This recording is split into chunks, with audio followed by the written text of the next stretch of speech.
ফুটপাতে ফুচকা খেতে চলে গেলাম আজকে ফ্যামিলির সবাই মিলে। হ্যালো এভরিওয়ান, আসসালামু আলাইকুম। I am Sathi from my page সাথীস dream touch. আজকে চলে গিয়েছিলাম আমাদের বাসার খুব কাছে এজিবি কলোনির ভিতরে।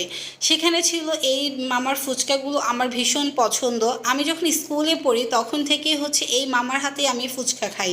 তো এই ছোট ছোট ফুচকা প্লাস এখানে বেলপুরি ছিল। আমি সেখানে গিয়ে প্রথমত অর্ডার দিয়েছিলাম ছোট ছোট যে ফুচকাগুলো থাকে এগুলা, তারপর 6 প্লেট আমরা বেলপুরি খাই।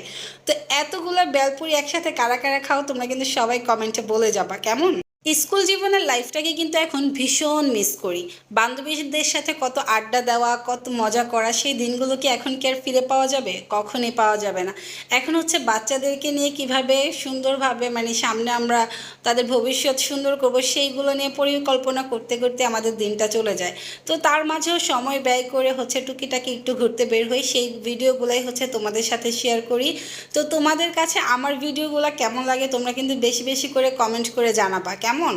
তো এই তো তোমাদের সাথে কথা বলছি আর মামার ফুচকার ভিডিও তোমাদের সাথে শেয়ার করছি। এখানে কিন্তু দেখো আজান আইজানের বাবা কিভাবে ফুচকা খাচ্ছে। আমার ভিডিওগুলো মাঝে মধ্যে তোমাদের সাথে শেয়ার করি, এই তো দেখতেই পাচ্ছ আমার ছেলেও কিন্তু ফুচকা খাচ্ছে।